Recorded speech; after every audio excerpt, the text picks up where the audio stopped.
Good morning and welcome to our second Academic Affairs Town Hall with Provost Del Casino.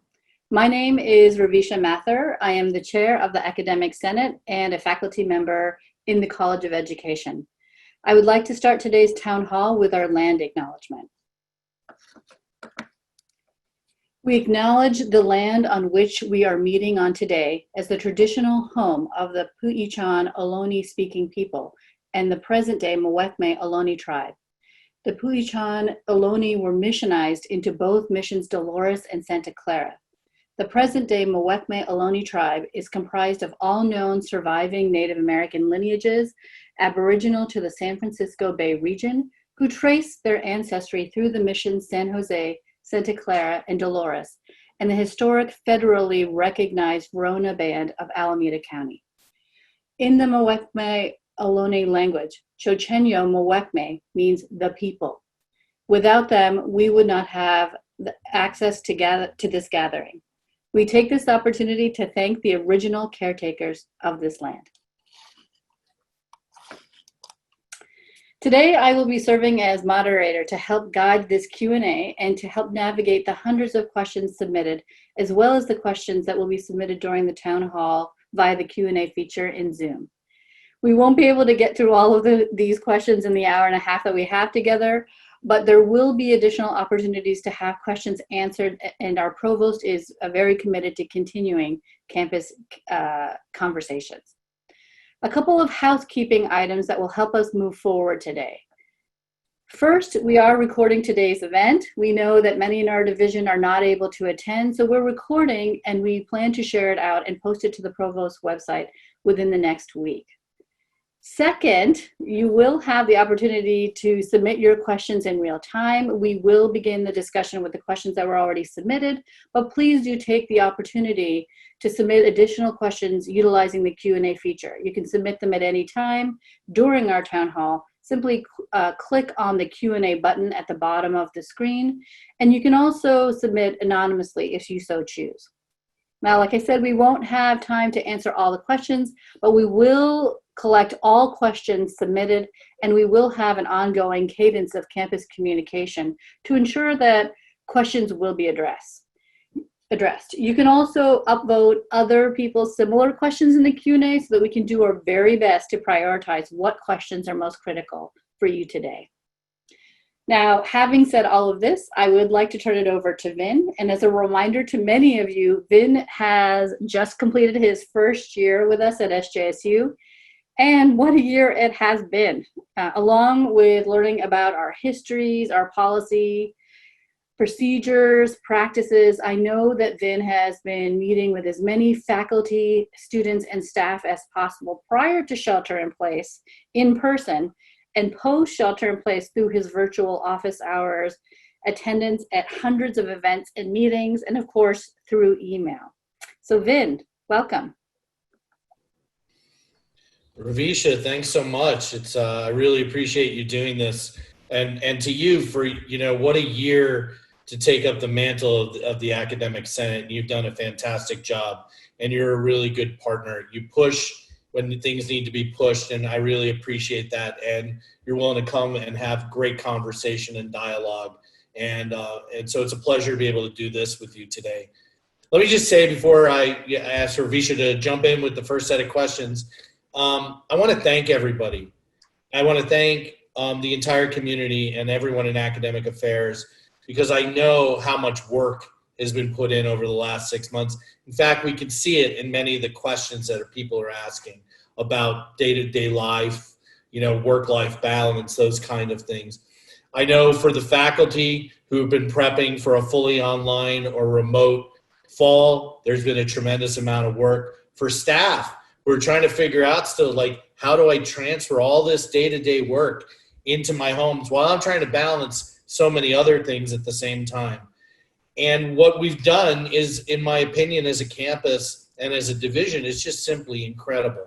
I can't really ask more of anyone. And yet, here we are, every week, new challenges kind of coming our way, new sorts of things happening. And, we're balancing as best we can.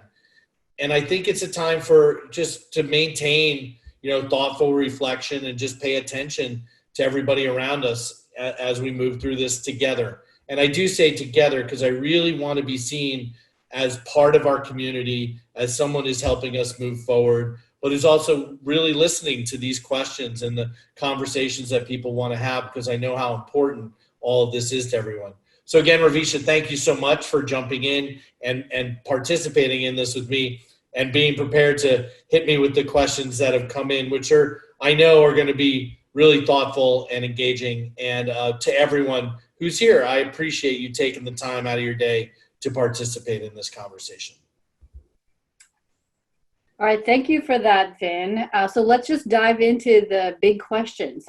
What have been some of the challenges in reopening campus this fall? And what are the implications for the various state and county regulations in terms of our plans? That's a really great question. Since we closed in March and went fully remote for the spring and winter, we have winter. There you go. Already can tell where my head is. So spring and summer, good thing that's recorded. We went fully online. Obviously, we've been thinking about what does fall look like. And the challenge has been since March, the parameters have moved quite dramatically, almost on a weekly, if not daily basis. We're getting new guidelines from the system office as they're trying to figure out the direction we're going to go. We have county guidelines that we have to face. And then the state jumped in a week before the semester opened with their set of guidelines. And there has to be conversation about how one interprets those and figures out how to implement what's being talked about. So I jokingly say that COVID week is like a year in terms of workload for everyone. I think that's true. Unfortunately, I've not convinced CalPERS yet to count it towards our retirements. I wish I could. But within that, in all seriousness, we've had to manage on almost a daily basis sorts of changes. We created a plan, we put that plan together, and then we have another conversation and the bar is moved. So we've tried to be as responsive as possible while also managing the realities of all the external communities that are trying to figure out how to guide us through this as well. So thank you for that. I think, many of us are very interested in when the campus is going to reopen, but why are we actually considering reopening on-campus services like library, dining, under conditions that are actually worse than when shelter in place began? It's a really important question, and that's why we're very, very limited in what we have open right now. What we have, and just think this through with me for a second, is we have about 1,000 students living on campus. They have voluntarily come back in part because some of them have some face-to-face learning experiences. Secondarily, there are some where there may be housing insecure or other things, and they're looking for a place to live. So we have that community of people. We have, after lots of discussion, figured out a core set of courses that are very, very difficult to translate into a fully remote environment. And so we wanted students to have the best learning experiences possible.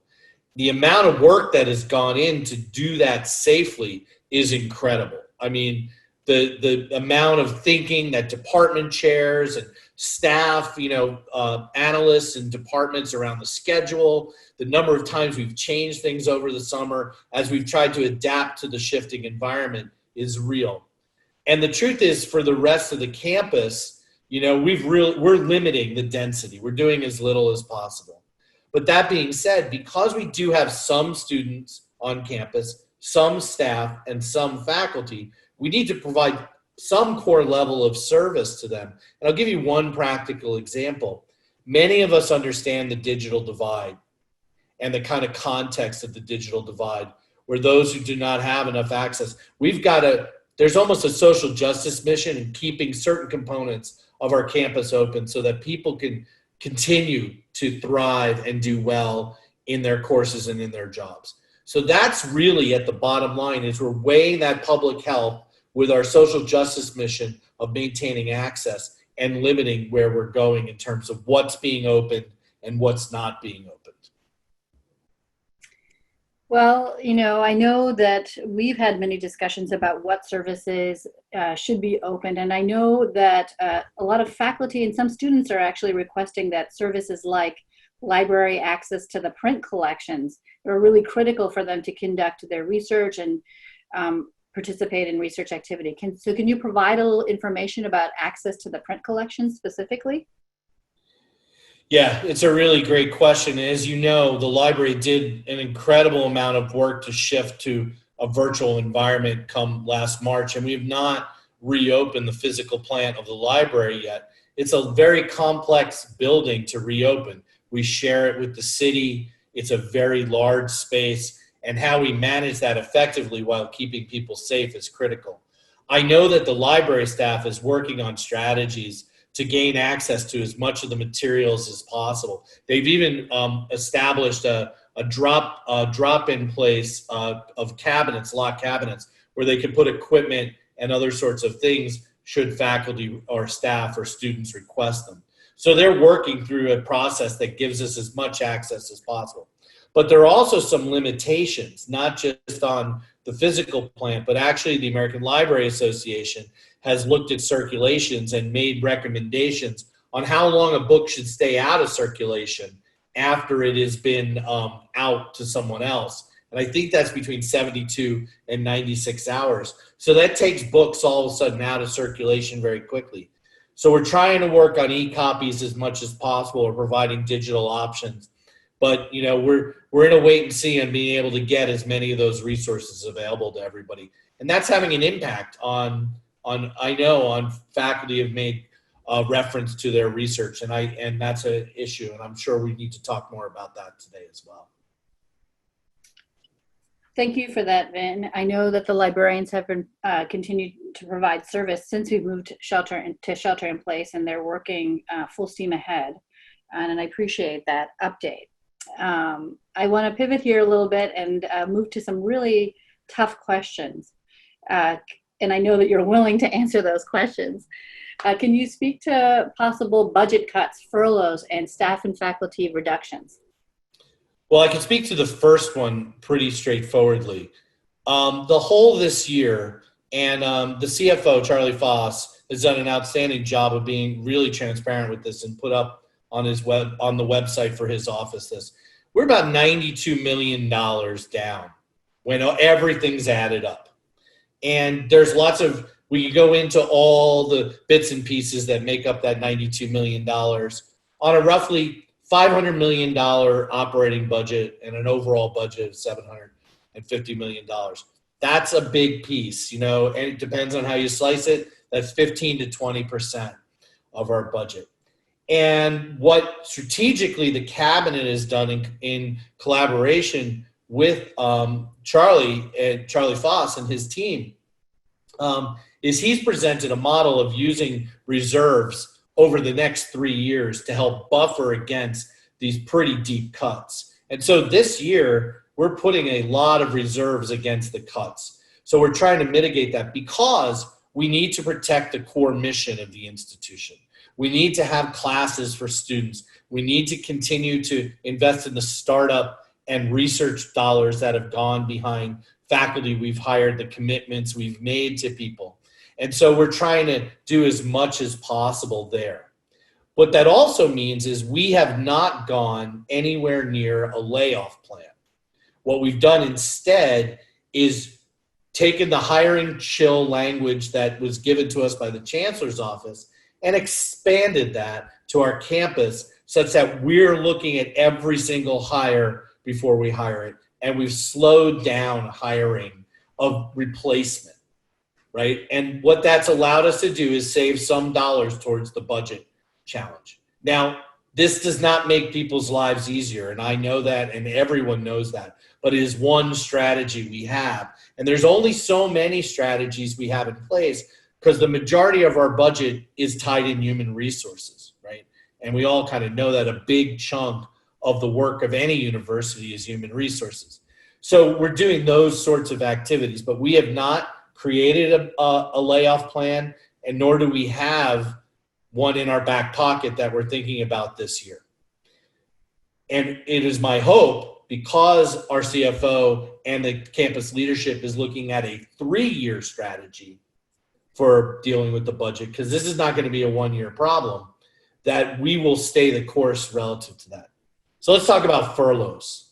It's very important for people to understand that the decision over furloughing does not rest with the campus. It rests with the chancellor's office. So layoffs are a campus decision. Furloughs are a system decision. I have my personal opinions about them. I lived through them in the system in the last time around we had them. And I was a department chair, and I would never, ever in a million years want to go back there. Not only from the just core management issue, but the fact that, my partner and I, for example, were both CSU employees. And that was a 10% hit across the household in a year where all kinds of things were happening. I don't like them, and I really hope they're last resort. But the decision doesn't sit with us. So just to be clear, that could be system-wide. And it could be in response to other state agencies. What happened last time is other state agencies went in and furloughed, and the CSU really felt it need to follow suit.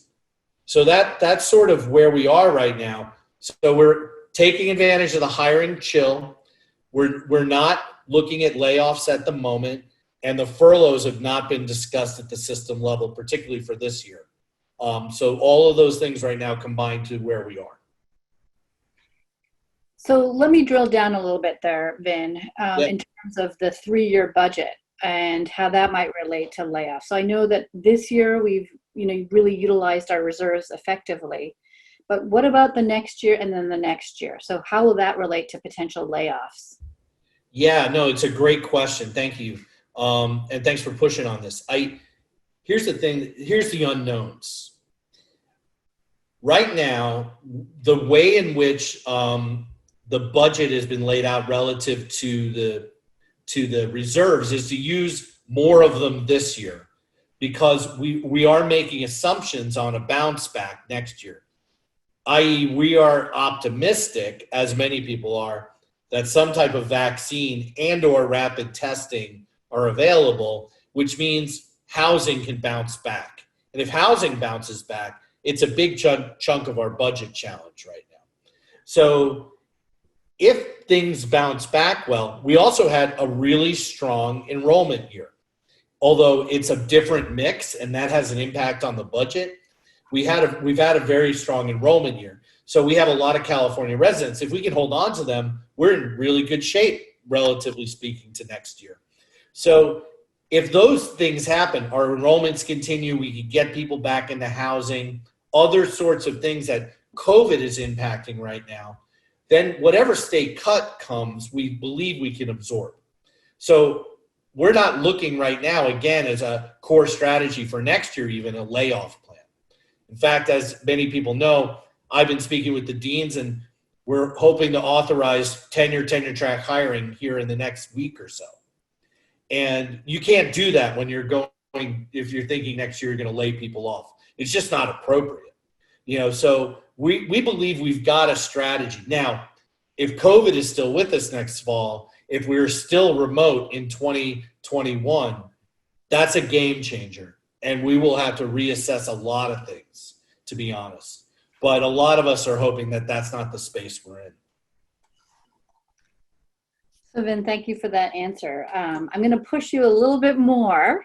If faculty are forced to furlough, will campus administrators also furlough as well? In terms of an equity perspective, I know we have over 240 MPPs. Will those individuals also furlough? They have to. It's just unethical to not. I mean, I think the last time the system did this, the MPPs were furloughed as well, and that was at the system level. I don't know if campuses have authority if the system didn't do that. I can't believe they would go that route of furloughing faculty and staff and not MPPs. Now, I know a lot of people are like, sure, they could. And I just would find that really unethical. So as a provost, if I was asked in a provost council, well, we are going to furlough faculty and staff. We even talked about, should we do some of that this year, with MPPs. But when we were able to figure out the budget, we didn't feel we had to do that locally. but I'm not for, in fact, I'm more for a graded strategy where those who make the least amount of money are not impacted by a furlough. I think we need to look at it a little differently, but that's conversations with the various unions and so forth. And that's a little more difficult. To be honest, it's not something I've been directly involved in, but I would fully support a furlough for MPPs should anyone else have to take them.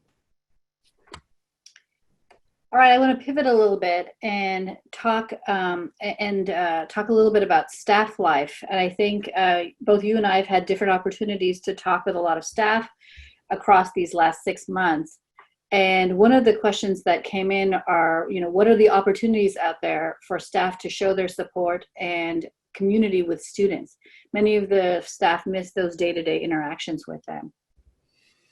Yeah, I know it's really hard, and for someone like myself, I mean, I can empathize with that, because when I moved into a role of administration, particularly outside of college, I got further and further from those day-to-day interactions. And now with us scattered and everything, it's really hard. And they energize us because they're so exciting, right? They come in, they've got questions, you figure out how to answer them.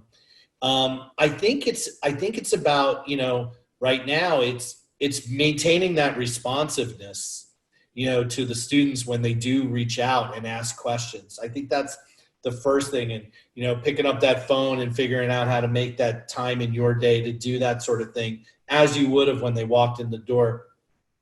But also at the local level, for staff, I mean, we've organized historically a lot of events and things like that to bring people together. I hope you can jump in and help the clubs and various other groups, and maybe that's an opportunity for engaging with students as well. But I know they energize us, particularly in a public health sector, when we're not always, it's part of our compensation package, I guess, is the way I like to think about it. I know we don't pay people what we could and should if we had unlimited resources, but at least we have that connection to this community of new, fresh students every year, and it's hard to be a distance from them. I don't think I have any good answers to this question, but I think it's an important one, and hopefully department chairs and others are thinking on and reflecting on the role that staff do play, because the staff in the campus are a big part of the retention of our students, a big part. I don't think anyone's ever effectively measured how important staff are, but I know when I was a department chair, the person who worked with me in my office, and I say worked with me because we really were partners in arms, she answered as many, if not more, questions than I did on a daily basis as chair. And she knew the students, and she was engaged with them, and they knew that, and it resonated. So having to figure out how to do that right now is a challenge. But I think offering yourself up in ways that you would have historically is one of the options in front of us. Because if we don't keep that sense of belonging and community, we will lose a lot more students who will feel lost this year. And they are struggling. Yes, I think, without our staff, this university would not be able to move forward, make progress, or even sustain its initiatives. So what supports are there for staff who are trying to actually manage supporting faculty and students? Yeah, I mean, the struggle is real. I mean, just being online all the time and trying to connect and create community, everyone's getting tired. And the truth is the work became more because we had to transfer all these processes and strategies to places. I think we need to cut each other some slack and make sure people get some of those days back. They make themselves available to getting some time off and things like that. Because if we don't do that, we're really going to be stretched by the end. This is such an important question. I don't think there's like one easy answer here, Ravisha. I don't know if you want to push more on that, but. No, I mean, I agree. There are no easy answers in terms of trying to provide that support for our staff. And it is challenging. I think we're all trying to manage the best that we can, but our staff are really doing a lot of multidimensional support. And so it would be helpful to kind of think about what kinds of supports we can provide to those staff. You know, and this is one of the really big challenges in the context of decisions around budget, right? Like when, you know, how do you manage all that knowing that the work is changing and moving so quickly? And I don't think the system that we've developed is a perfect one for managing that, because where we have some flexibility, like student wages, right? We had to reduce the investment in those this year. That puts a differential impact on office staff, right? So the other question I have, and I think it's a very important one, and by the way, I thought the Senate did a brilliant job of talking about this last spring and codifying some of it, is what should we not do this year? Are there things where we're just, you know, there's a practice or there's something, you know, that we were thinking of doing in our department that puts a lot of new work in someone's hands? Maybe this is not the year to do that work. And I don't know what that looks like, but because it's often hard, because what we do is we just keep stacking everything on. We don't seem to know how to pull stuff out. But I think some of this is trying to at least figure out, or going, you know, as we have our conversations in our departments with our colleagues and staff, like, let's bracket this. And we've done that in the office of the provost. We have no student workers this year, right? And the staff are looking at the different things that we've done over the year, and can we do them well? And if we can, what does that look like? And how do we distribute the workload relative to the fact that we don't have as many people to do the sorts of things we're going to do? And in some cases, I've made the decision that maybe we shouldn't do that this year. Maybe this is something we have to get away from. Yeah. Thank you for that. I want to pivot to some of the live questions that are coming in through the Q&A chat. You may have heard that CSU Chico just had an outbreak of COVID-19 in the dorms. So what are we doing to prevent that here?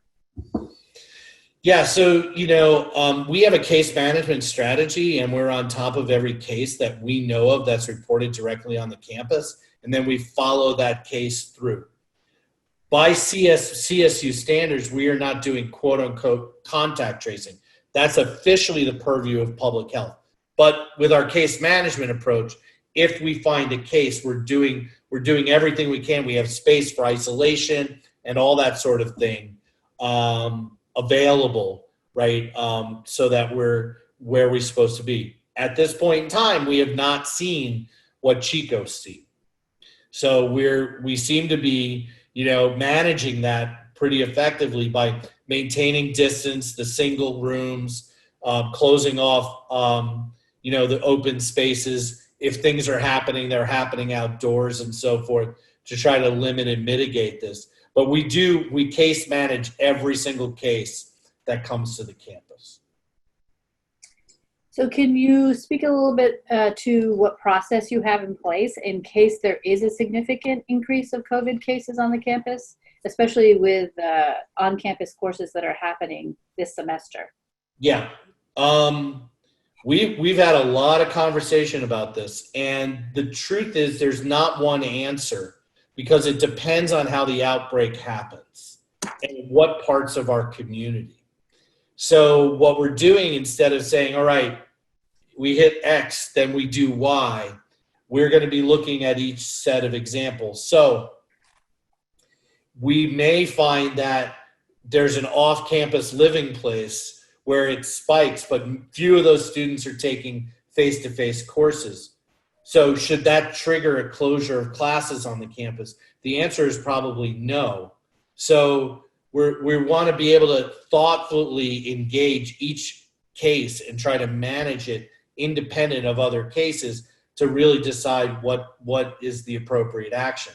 That being said, if there was a breakout amongst, well, let's pick engineering, where there's quite a few lab classes this semester, and we identified through our case management strategy a number of cases in there, we would go into triage mode immediately to first identify and spread out, get people access to testing. We'd probably cancel those classes until we could confirm. And then we would look at where, should we have these at all or not? And that's going to be part of the ongoing process, because we just want to slam the door on things because, it crudely, I guess, would be the way to go. So I know that the university helped to rehouse quite a few people with the fires and the smoke that happened, I think, just last week. Does the university have a plan to support students as well as staff and faculty who may be facing pandemic-related loss of income or housing? Well, for students, SJSU Cares is there and ready to serve. We've identified, because we're down to 1,000 students on the campus, we have space, which is why we were able to take students from Santa Cruz. We actually took in first responders last 2 weeks, and University Housing, by the way, did an amazing job. The Santa Cruz was evacuated. They had students in our dorms the next day, right? We brought faculty and staff onto campus as well because of the fires and so forth. So there is so for students, SJSU Cares is the place where they can go and their case can be evaluated to see whether or not we need to provide any form of temporary housing and so forth. And we have that space set aside. Faculty and staff work through university personnel, on these sorts of things, and we certainly have different strategies to help people. But there's some structural challenges with the ways in which leaves and other things are working and operating, right? So that's as much a kind of university personnel question. And I don't want to overstep, and overtalk what I don't know as much about, but we certainly have strategies for supporting faculty in temporary need right now. And we can deploy them if we have to. Faculty and staff, I should say. I apologize. Yeah. Faculty and staff. Right. Thank you for that. So a big question that is coming in through the Q&A, but also was a submitted question, is, when will we find out whether spring 2021 will be virtual? Do we know, will we be on campus in spring? And will there be more face-to-face classes in spring? So I'm going to give you Vin's take, and then I'm going to give you an institutional take, and then I'm going to give you a system take. Well, actually, let me do it in reverse. I think the system, i.e. out of Tim White's office, is going to very shortly, i.e. this month, make a call about where we are. I'll skip to Vin's take. Vin's take is, without a vaccine or rapid testing, we are in the same place we are now. And so what I've encouraged and advised people to do, because scheduling is happening now, is to build a schedule for spring that looks like fall, that use the same exact parameters we've used. And I think that's the best way to go. Institutionally, what I would love to see is some flexibility where we could bring some more activity back to the campus, but that is going to be dependent on the national and global environment, on the ability to distribute and activate things like either rapid testing or vaccines, I think.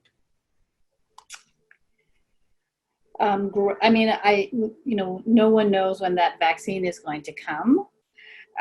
But in the meantime, do you know if the university will be reinstating any of the policies that we used from the spring, like the credit, no credit, late withdrawal? I think we're going to be flexible on withdrawal. The decision was made not to go with credit, no credit again. And that was actually in consultation with a lot of faculty input. I mean, we talked about this a lot, as you know, at the Senate, and got a lot of input from a number of other places. I'll give you the data, which are very interesting from the spring. So when it was all said and done, of all the grades entered, 10% were credit, no credit. So students given the choice by the end of term, after they saw their grades, to decide what to do, 10% chose. I think it produced relief for people in the middle of the semester when we switched. But the belief is now, we've at least had some planning time in advance, and students have some understanding of the class schedule that they're working into, that we have to go back to the graded format. Same thing with the delivery of SOTs for faculty. We decided as a campus that we have to get those SOTs delivered as well. They need to be contextualized, because when one switches modalities, there are impacts, as there are with anything. And we're talking about that, and we'll probably talk more about that. I imagine there's some questions in here about that sort of thing. But those things we've decided to go back to, quote unquote, as normal a semester as possible that way. That's very helpful in terms of trying to figure out next steps. Can you talk about, in terms of fall 2020 and spring 2021, how our graduates will be recognized? I really can't speak to spring 21. I kind of really hope something amazing happens in the vaccine and rapid testing space between now and when that is going to happen. I'm not as confident for December. That I think we may have to maintain a virtual event in December. But, again, if rapid testing came around and people were willing to rapid test and we could figure out a way, we might be able to do something really creative. But this is an access question. And the challenge we have right now, just to give you a sense, is financially. People are like, well, we should test everybody. There are some campuses like, some of the big research campuses, Stanford, Arizona, so forth, right? They have medical schools. They're doing these things at scale internally. For us, we got to go out in the market, and the market's actually still pretty darn expensive for these sorts of things. So it's very difficult for us to bring those into our basic practice, because we'd have to decide, where do we get that money? And that money would have to come out of some other budget cut. But if we can get to an inexpensive rapid test, who knows what'll happen? And that could change the whole game for how we deliver the spring. And I'd be so excited, because I want to be back on campus on a day-to-day basis so bad. I could taste it. I miss that. I miss being part of that community on a regular basis, because that's what it's been like for me, and I love that part. So I'm there as fast as we can do it safely and effectively. I appreciate that, Ben. I think I do also miss that, those hallway conversations, or those, face-to-face opportunities to just kind of build our community and strengthen our ties. And so I'm, ready to come back to campus as soon as it's safe to do so. And I really miss being on campus and the energy that I feel being on campus. I do actually want to kind of turn the conversation a little bit and talk about supports for faculty and staff. You and I have had conversation already about how the feelings of faculty and staff, and we know that faculty and staff are already experiencing fatigue and burnout. So what is the longer term campus plan to support faculty and staff if online remote teaching and working continues into spring? And we also are hearing, it's coming in through the Q&A, that students are also struggling with this fatigue and burnout and the online environment.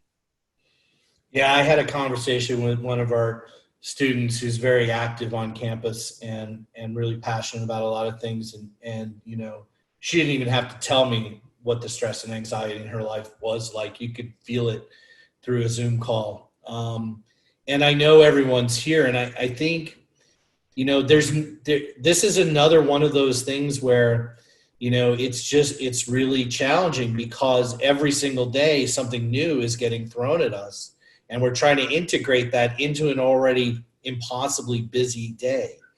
So I guess the question is, I go back to something I said earlier, which is, do we have to cut ourselves some slack and not do some things? How do we pull away from some of the things that might not be core to the immediate needs and push them off? Because I do think otherwise we're going to be, just between, we're just going to be pushing ourselves too hard, and there's no way to really, give ourselves a break. I hope that some of the ways in which we kind of support each other as well as through trying to figure out as a faculty perspective. Let me do a faculty thing first. If there's ways to double down on preparations, like maybe fewer preps if there's multiple sections of classes, that's always a way to help at least alleviate some of the pressures.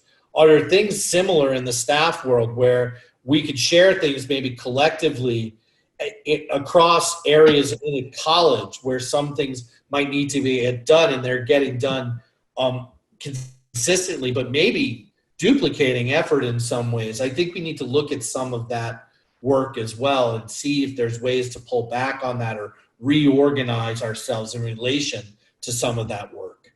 But there's, and then I guess I have to say, like, no matter how big the pile gets, you need to take the break, and I support you. Take the weekend and spend it on something that's about you, and that pile, it'll be there. I've asked the student, I was talking to students, I said, I'm talking to faculty and staff, and I'm talking about kindness, and this student said to me, yeah, I really need to be kind to the faculty and staff as well. I need to understand, like, if they don't pick up the phone right away, it's not because they don't want to answer my phone call. It's probably because they're trying to figure out how to route the darn thing, or they're doing so many other things that they were never asked to do before. And that's a piece of all of this in this community. It's just kind of share that commitment to support each other. But again, it's like, I think we're going to have to pull back on, like, again, some core things we thought were necessary that maybe we don't jump into this year. One of the questions that was submitted was coming from a new employee, and this might be an opportunity to kind of share where we can actually locate some information for our newest Spartans. So can you talk about how does the university respond to the needs of faculty, staff, and students during this time, and where can we find that information? Yeah, so I mentioned these kind of quickly, but if you type in www.sjsu.edu and you do SJSU Cares as one thing, as a student, that's a portal right away. And it's the same thing with a / for UP, University Personnel. And there you have, strategies if you need to take a leave or something like that. And that's the other thing, is we need to support each other when those leave requests come through. Like, those are real, right? And people may need space and time to manage something that they never expected before. And we have to figure out how to fit that into our life worlds, right? So those are available, and there's federal laws and all kinds of rules and regulations that allow us to provide some space and flexibility for people. So those are the spaces where we collect up and have that core information for students and for faculty and staff for those two sites. Now, obviously, you also have local conversations with your departments and your colleges and so forth. But those are the core places where we find the basic information that we need. So then I think I'm going to pivot even a little bit or dive down into a little bit more about faculty issues in terms of responding to the needs of faculty. Can you speak to how will faculty retention, tenure, and promotion evaluations be changed or adjusted due to living and working remotely in terms of all the risk of stoppage? Will these faculty be penalized? What are the supports in place? Yeah. And I think there are also some questions in the Q&A that are asking about the current timeline for RTP. And will there be extensions? Right. Well, the timeline for RTP is so complicated because all the days in between, it is very hard, if you look at the calendar, to get all the way through the president by the end of May. And it all works backwards from there with all the 10 days and so forth. So it's very difficult to shift the landscape of the calendar itself. To the bigger question, let me tell you that has been a topic of the deans of the academic senate and its various committees since this thing hit. And I have never seen, I'm just going to say, more thoughtful, supportive engagement across the board from our community, from the president on down and back up again. One of the things, in fact, the president said to me early was tenure clock stoppage is fine, but we know the work at home is differential. So is that really going to help everybody in the same way? And that's when we started to look at, conveying messaging and strategies for how people need to articulate the impact that COVID has had on their research, teaching, and service, and how committees have to take that into account as they evaluate. So a short, it's 3 pages, memo came out from me to our campus, and that's going in every dossier this year and every year forward until we believe people are out of the COVID impact time. That talks about these very issues. One, how one narrates that, and then how one has to take that into consideration. And that was vetted by a lot of people. And I think it really represents collectively our community's commitment to supporting each other, because this is absolutely and utterly out of the hands of individual faculty members. And if your lab got shut down and there's nothing you can do, we have to figure out. And by the way, it's not that hard. You have to thoughtfully see where people were going and understand that something happened.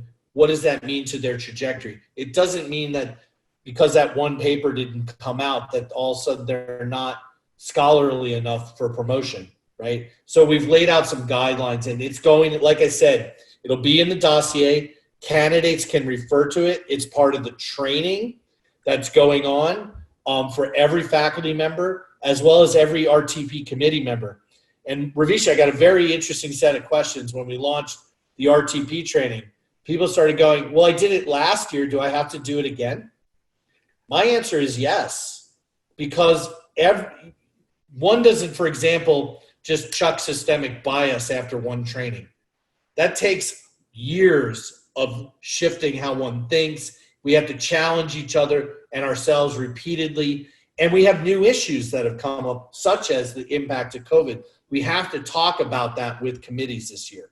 So my messaging that's going to come back out is, if you're going to sit on our RTP committee, you need to go back, you need to go through that training. We're trying to provide it in a way that allows flexibility, given the craziness and the fact that we're not together. But those are super important issues. So everyone on every RTP committee will have this training this year. I agree. I mean, I think it is, we won't be able to just rid ourselves of systemic bias in a year, and those trainings will be critical in terms of making sure we're using an equity lens as we're looking at those dossiers. That's really very important. I want to also talk about, faculty workspace and staff workspace. For those who share offices and have insufficient home workspace, and we have someone who just came in through the Q&A live questions who's lost bandwidth even in this conversation 3 times. So what are those accommodations that have been made to allow our faculty, our staff to work on campus, and to kind of, how will we actually facilitate this bandwidth issue, or how will we work on that bandwidth issue for those who are offering classes? Yeah, no, this is since we went this route, we've tried to maintain access to faculty offices, so because we knew faculty may have some challenges in this space. And part of this is just, we need to know where people are, because we need to understand the densities and how we have to clean buildings and so forth. But we've asked for that information for faculty to be collected up, right? And so that we at least understand where people are. So it is a simple request to the department to go, hey, I'm a faculty member. I would like to teach from campus. These are my days that I do that, and so forth. Now, if there's sharing of offices, and that all of a sudden 2 people who share that office have that same request, we're going to have to move people around, because we're not going to be sharing offices. That is not healthy, safe practice for anybody right now. In the staff space, that again is a conversation with a supervisor. If there's really such an impact that the work can't get done and it has to move to campus. But right now, under state guidelines, we are really meant to limit as much as humanly possible any visitation to the campus. If people don't know this, or may not know this, I shouldn't say don't, may not know this, we're technically under the current state guidelines, supposed to limit access to the campus from anyone who's not part of our community. So if you live in the city of San Jose and you're used to walking diagonal across our campus through the or by the library and then cross past the dorms, you're not supposed to be doing that right now. Well, we're not going to throw up a giant fence around the campus and really mitigate that, but you'll see signage all over the place that says these sorts of things. This is how tightly regulated right now the space is. So please understand that if there's a pushback to not come to campus, it is not necessarily coming from a directive that came from the cabinet or from university personnel. There are really strict guidelines on what essential means and who should be on campuses and this sort of thing. That being said, if the work can't get done, we're trying to accommodate as many people as possible. Thank you, Vin. I think I'm going to turn to some of the live questions that have been coming in, and I'm just going to read them straight as they've been written. As a staff member, burnout is very real. Each day seems like a week. Is there a conversation about flexible work hours, 4-day work weeks, additional mental health days for staff? So this staff member is talking about how this is the first summer in years where they felt that the workload was 10 times higher than in the school year. This person's noting that they're exhausted and that they know other staff members are exhausted as well. And I know that there are also these COVID leave programs. Are those going to be extended? So I'll answer the last one first. And in some ways, I should probably have Joanne here to answer some of these in depth. And I think, in fairness, maybe we'll do another round and maybe have Joanne be able to answer some of these questions in a little more detail. I know she's organizing a lot of workshops and activities and a lot of training programs, but there's some federal and state leave programs, right, that are there that are set to expire December 31st. I don't know to what extent they'll be renewed or not. That could be contingent on the November election. I mean, I don't really know, although theoretically the government has not changed hands yet by then, but I don't know.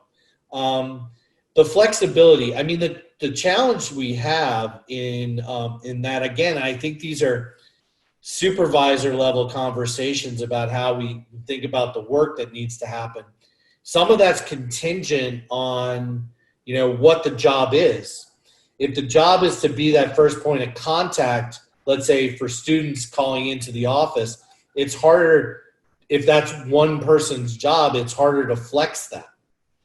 That flex then has to happen through conversations with more than one department to try to create coverage and so forth. But I think, I think that starts at the local level and really trying to figure out what works best to make sure we're maintaining the level of service that we need for everybody. But I don't think there's one answer to this question. Mental health days and so forth, those kind of things are baked into the contracts, right? We have personal leave days and so forth. I don't know. I actually don't know the answer to this. What flexibility outside the contract we really have. So a lot of this is contract related and negotiated, as is the leave programs and other sorts of things. So having conversations with your union reps as well is also very valuable. So Vin, I'm going to again pivot and talk about hiring.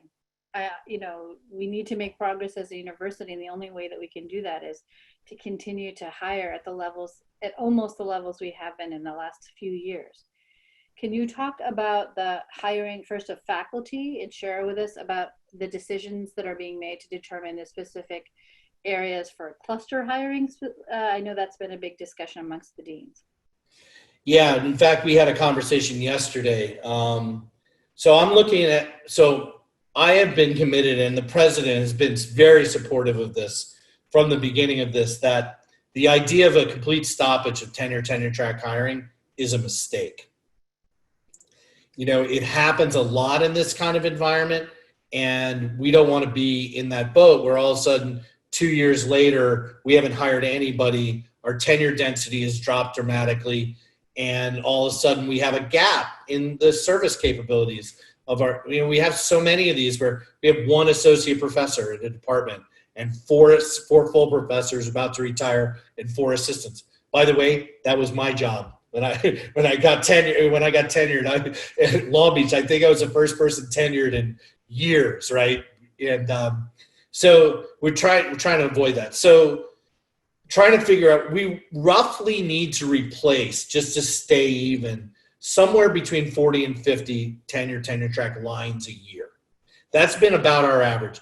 So looking to do that right now means maybe 60 to 65 lines out in the world, because we don't get every line, not everyone's successful, right? So looking at that right now. Now, relative to cluster hire, very interesting conversation. What is the purpose of cluster hiring? How does it fit? What are the themes under which we might do some of this? Well, a lot of the jobs that people have already put forward fit nicely into categories of strength we have as a campus, which isn't surprising. The question is, do we use cluster hiring as a marketing strategy to try to recruit, let's say, more diverse candidate pools by being more overt about some of the things we're trying to accomplish? And so that was the conversation point that we're having. Secondarily, what comes out of this is people have what they believe are always critical hires in a department. Like, here's an area we can't live without. And then they have like, well, if we could aspire, do we do this? The question really is, do we do all the criticals and none of the transformational aspirational stuff? Or do we think through a 3-year hiring plan, which is what we're still using, and go, well, maybe we want to bring this one down here and hire open rank and try to get some senior leadership in, or some senior associate professors, right? And try to get them in, because we have that gap, of who's, because of the way the kind of place lays in the trough that happened 10 years ago, right? We have an opportunity to maybe hire in some spaces. So those are the conversations we're having. And I've asked the deans to go back one more time to look at their hiring plans in relation to the conversations we had yesterday, and just think about their hiring requests in relation to that. And I hope, like I said, in the next week or week and a half, we'll get those out and we can start moving people. I know this is late. I know it's very late, but it's also not zero. So I like to think of that as a positive. I also believe we're not going to have as much competition this year. So there's an opportunity for us to go out and get some really great people. And I apologize it's taken this long, but with all the other things lined up and actually wanting to figure out whether or not we're going to be able to close the budget hole before we started authorizing things like tenure track hiring. To the staff question, thank you for that, Ravisha. I think this is very important to understand. Right now, I can't remember exactly how many requests are with the president that we haven't yet fulfilled. There's quite a few. It's at least triple figures. There's over 100 across the campus. Academic affairs has probably been authorized, well, I know for a fact, has been authorized at a greater rate than any other division to rehire, because the mission of teaching and getting students through is what we do, and that's critical. So since the hiring chill, I think we've had 60 or 65 staff hires in the division, which actually might have been 120 in a good year. So it's not where we want to be, but it at least. And what we're trying to do is stagger the replacement hiring to create savings. Now, I've talked to a few chairs who are like, I appreciate that. It's not a good thing for me personally and in my department. And by the way, I totally agree with you and get it. But if we delay some things a month or two, we create millions of dollars of savings that allows us to not slice into the budget one way or another, or not have to come up with a layoff plan. And so that's what we're trying to do. Really strategic, student-facing positions, really high priority, making sure if a department literally has no one, that's a high priority. And we're authorizing as many of these as possible to get through, with the goal that we'll get back into a regular cycle. Because state revenues are actually looking surprisingly okay right now. I don't know why. It's kind of confusing me. Maybe it's all the wealth generation that's come from the stock market that people are going to have to pay more taxes on for capital gains. I don't know. That I've almost given up trying to figure out the economy at this point. But if we don't take another hit at the state level, can we balance our budget pretty effectively and build back up hiring for next fiscal year? The answer is yes. If those other things we talked about earlier, like students can come back and live in housing, and we can advance the mission and increase enrollment and blah, blah, blah, then, we'll move faster on that. So then, it's part of my role as the moderator to push you a little bit. And I am just want to piggyback off of the discussion of cluster hiring. Sure. And one of the questions that came in through the Q&A chat was, cluster hiring could also limit faculty choices in terms of sustaining their programs, in terms of curricular development. So does this mean if you're moving to the cluster hiring method that administration is taking that curriculum away from faculty by pushing these cluster hires from the deans? That is that's a great question. That's like right at the heart. It's like, boom. All right, I'm going to take you there. Yeah. So here's the thing. When the deans, and actually the deans did this organically, when the deans started to say, where are our strengths? They were working from the plans that were given to them from the departments.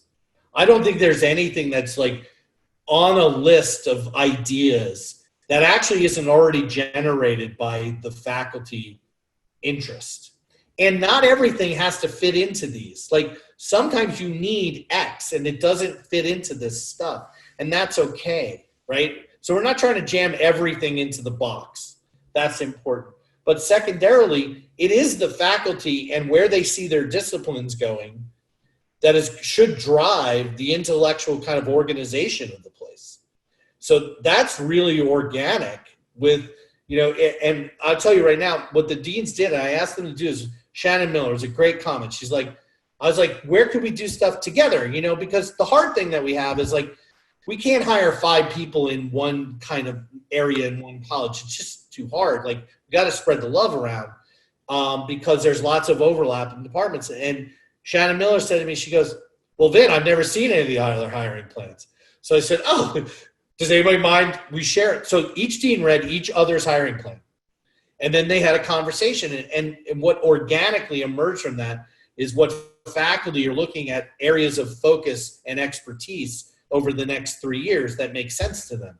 Well, they come to things that are, I don't think would then operate against the ideas that are coming out of the departments.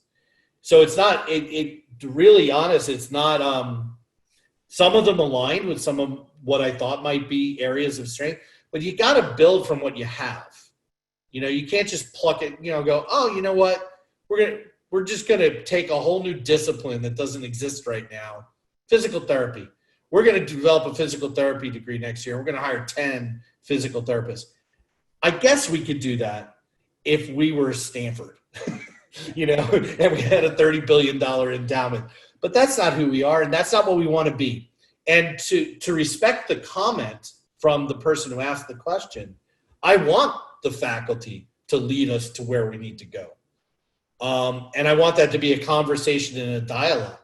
But please, please, please remember, not everything has to fit into those buckets. That doesn't make sense, right? There are opportunities for us to think through who we want to be, where we think areas of strength can happen, where we can create interdisciplinary connections.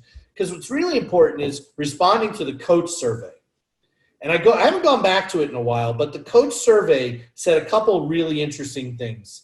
The first of which was a lack of confidence in senior leadership, which I hope over time we address. The second was, interest in investment in research infrastructure, which I think, again, we're addressing. The third was a desire to develop more opportunities for interdisciplinary thinking and cross-college collaboration.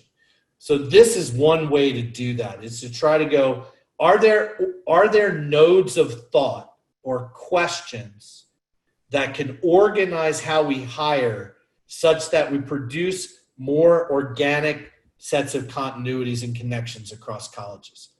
And if you all read all the plans too, you go, oh, totally see a cluster around health equity. Humanities got it, medical humanities and ethics, social science has it, health has it, engineering has it, in access to ergonomics. There's like so many different ways to slice that fish. So that's what's happened so far, and it really hasn't been driven top down. I think I would do it differently if I was just sitting in a room by myself. A little bit, not completely, but I didn't impose any structure on it. So I appreciate you leaning into that question. Probably too long, but you know. But I actually just want to have a follow-up there. So do you know, and have you had discussions about how those decisions around hiring specifically outside of those clusters are happening with the departments themselves? The same way it's always happened. You know, the departments put up their requests, the deans create a priority list in relation to those requests, and then those requests come to the provost's office.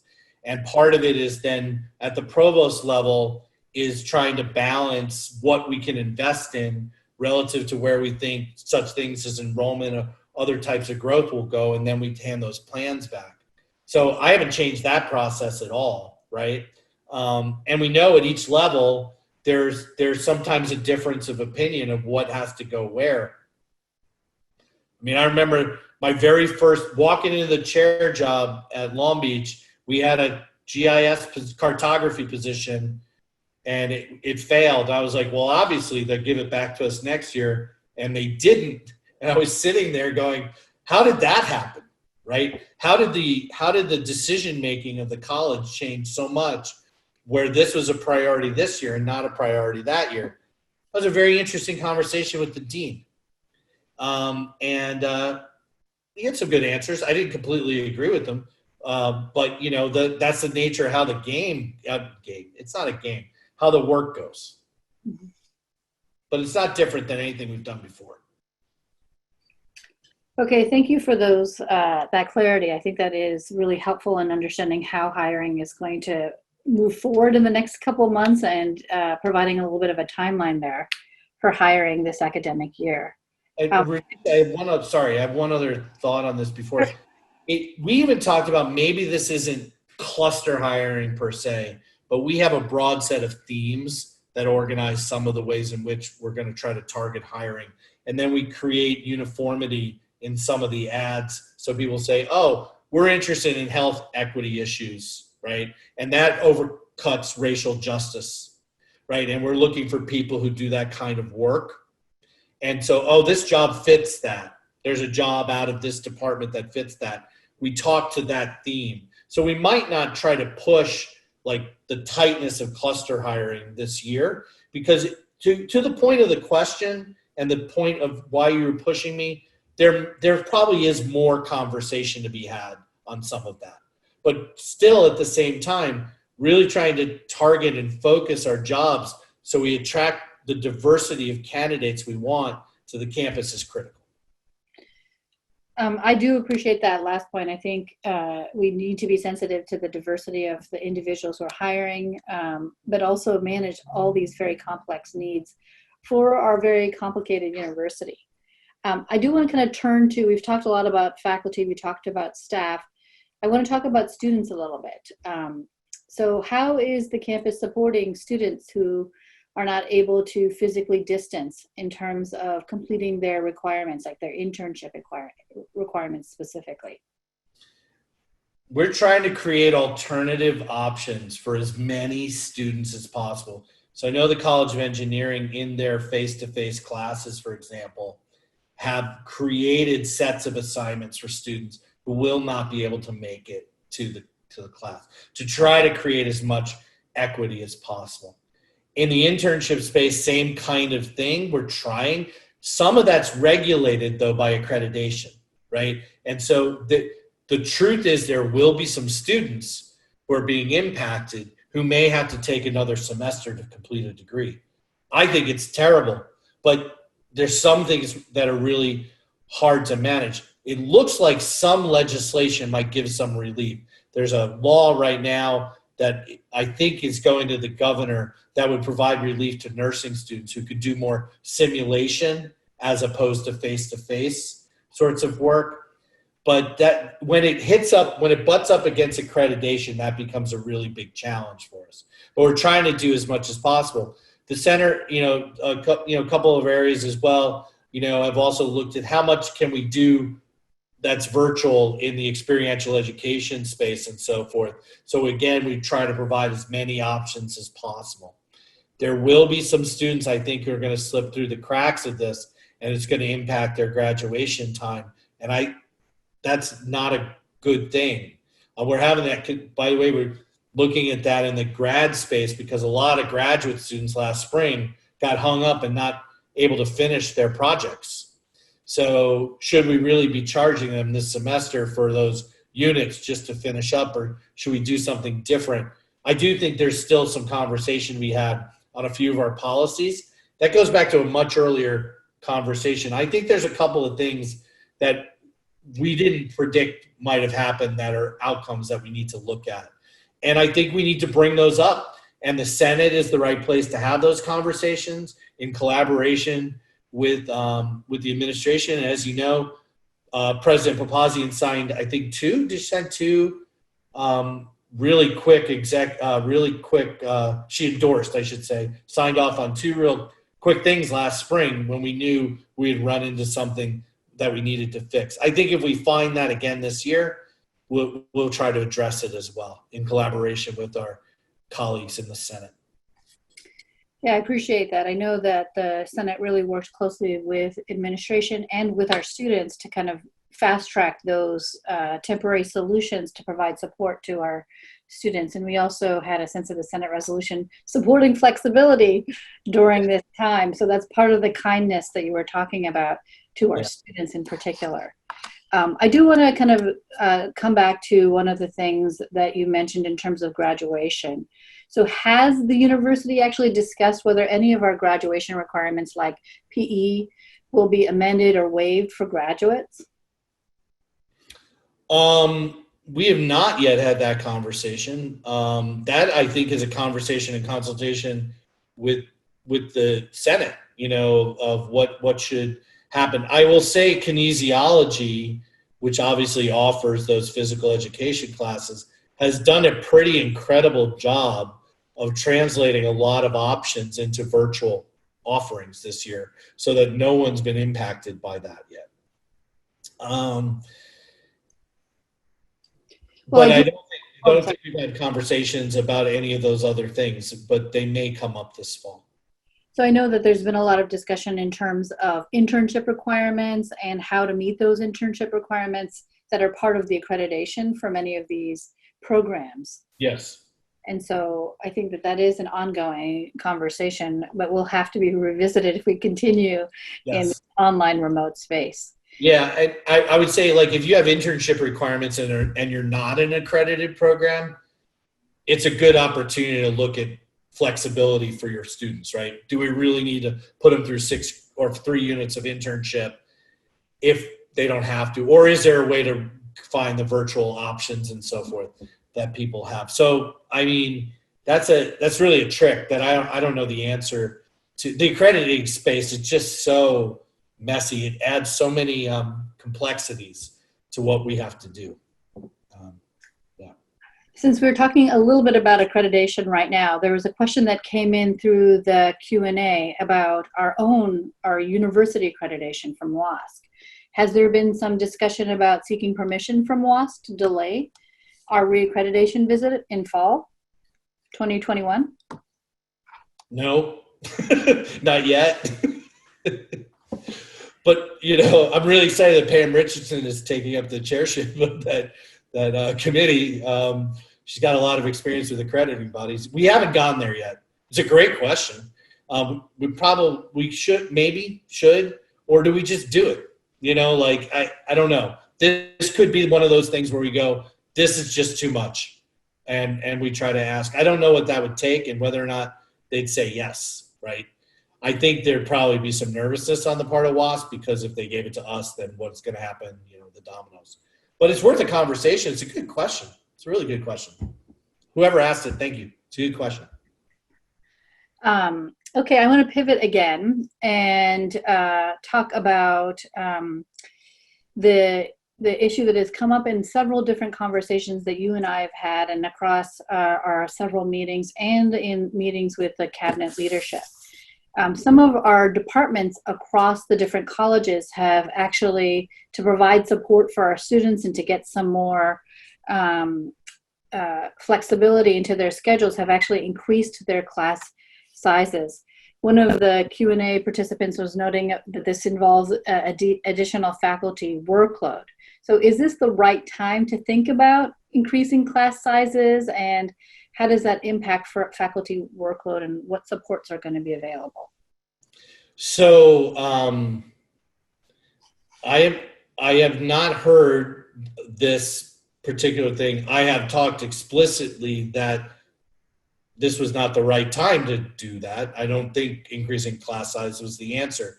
We tried to make some more investment in the peer mentorship program. That actually came up in one of the questions as well. I've been scanning the questions a little bit just to see what people were asking.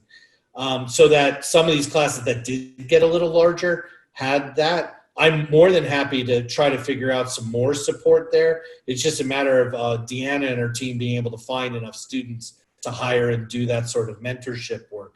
But I guess if there seems to be a workload progression coming in a few key areas, that's worth a conversation. And I'm happy to visit the idea of trying to provide the student support backing or something to help out in those classes if they've gotten significantly larger as a result of some of our decision making. One of the things we tried to do with the budget this fall in the division was make sure that we moved money toward where the enrollments were going, because some places did see some dramatic increases so that we didn't have an impact on student faculty ratio. So, but I mean, these things do happen, but it's worth having a conversation. I'm not against trying to figure out if support is needed and what that might look like. So talking about support, many of our students, some of our faculty have not been able to actually travel to campus to get some of the support needs that they need, like the laptops or using our Wi-Fi hotspots. So where should we direct them? That's a great question. I think we have to, it's got to be to IT and the IT office. They've been doing a lot of this stuff. It's hard to put a lot of equipment in the mail and distribute it all over the place. So it has benefited people who can make the trip. But I knew of some freshmen who actually drove up from LA just to pick up their copy of the book reading this year, at least get a sense of a first day. So if people can make it, I know for some it's very difficult, but we're trying to manage that. In some we've also distributed some of that equipment for faculty and staff in particular into the colleges. So your college may well have access to some of that technology that they can get to you as well.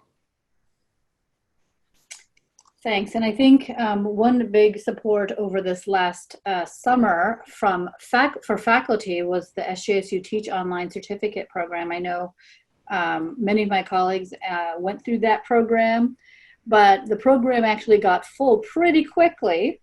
We had 1,000 faculty who went through it. Do you know if it's going to be offered again? Yeah, we're going to have a winter group for sure. I know they're planning on offering a winter group, and if I had ever imagined in a million years that 1,000 people would signed up for it, I would have tried to bring even more resources to see if we can get more people. But oh my God, I thought, well, I was like, we should be prepared for 500, and it's sort of back in my head, I was like, we had 400 people that first day, so the whole thing kind of blew my doors off. By the way, again, just goes to show the unbelievable commitment of our colleagues to our students. I want to recognize that, because I know that's not, when people started thinking of their summer 20 plans, it wasn't 3 weeks of online education to develop online courses. That wasn't what they were thinking about last fall, right? And to use a word that you've used today, to pivot that way, just unbelievable dedication and commitment. And I want to clearly recognize the people that did that work too, but were not part of those cohorts because maybe it didn't quite fit their schedule, or they didn't have time, or they didn't need a 3-week crash course. And so we try to provide access to the materials that people could. It'd be really interesting to find out. I bet there's several hundred more faculty, which would be if we got to 1,500, that's 75% of our faculty spending, some level of time doing that work. That's unbelievable. And I just have to praise everyone and just acknowledge that. It's incredible. I don't know if any other campus in the system got to that level of investment by the faculty, through that kind of training this summer. But I was blown away. Thanks. I've always been impressed in my many years here at San Jose State with the faculty commitment, and I do appreciate that there was funding available to support faculty through that process this summer, and the tremendous lift of our faculty and our staff to really make that happen. I think we have time for one more question, or maybe you can squeeze in a second question, but I want to turn back to the budget. Oh, I thought you were going to give me a softball. And kind of that's not my style. Fair enough. All right. I'm the sucker who said we should do a town hall. Okay, go. I'm just kidding. So where will academic affairs be trimming in terms of budget in the next few years? And so what programs are going to be cut? Will there be programs that are going to be cut? Sure. Affected by those budget cuts to the CSU? Yeah, well, so we've handed out the budgets to all the colleges, and overall, I think the overall take for us this year is about 3.5%. Remember, going back to the $92 million, which, depending on which denominator you use, let's use the operational budget, that's 20%. So we're looked at about 3.5%, which means we really, protected the overall mission. Where did we take the cut? We took the cut in operations. We took the cut in student wages, and we took some of the cut in enrollment because this is messy. If you don't have your head in this weed every day, you're going to be like, huh? Our target is made up of 90% in-state students and 10% out-of-state students. We didn't quite hit target this year. So we have a decline in dollars that's come in for that. But we've over-enrolled the campus. In fact, more than last year. That's called surplus. We don't get state aid for those students. So for the division, we get $5,100 for that target group and $2,800 per student for that surplus group. So we had less money overall relative to the instructional budget. So we distributed that, but we did not do it across the board cut. We actually did an assessment of overall enrollment. Some colleges got slight increases in their instructional budget, while others might have gotten decreases.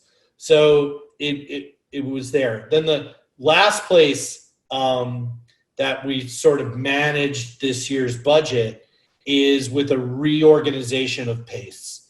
And we're looking at a pretty robust reorganization of PACE to better invest dollars into colleges, actually. But we were able to protect some core investments. RISCA, right? We didn't drop a nickel in RISCA this year. $92 million out the door. We didn't drop a nickel in RISCA. And then startup dollars for all the new faculty. We have a $2 million investment this year in the new faculty. I think the highest we've ever invested. And that's still there. And there's one last thing that I can't remember. So right now, the budgets are with the colleges and they're working through them. We always retain a bit of the surplus dollars because we don't know what's going to happen in spring. We've actually, right now, we're up in applications for freshmen and transfers, and I think they've extended the deadline. So our goal is to actually recruit more people to January. So we need to be able to move dollars there if we have to. So, that's this year. If the budget goes the way it does, I believe that we can the last thing we did, I took some surplus dollars out of the provost office. So basically, not quite half. 40%. So the operational cut to the division was $1.7 million, I think. The team could tell me whether or not, I think it's 1.75. We had $850,000 that we had collected back from some things. We put it there, and then we divided. So really, the cut was $1 million. So we tried to do some central things to make the colleges as whole as possible, so that we didn't see big giant impacts. But there are impacts. I mean, $1 million in operations is not insignificant across the division, but it's not as demonstrable as you've seen. If I want to continue to employ these kind of strategies through the entire process, and the only thing that'll stop us from doing that and not going deeper is COVID's still here and nobody lives on campus. That's a very big hit to the operation of the campus, right? When that happens, we're not, so those kind of things are just unknowns right now.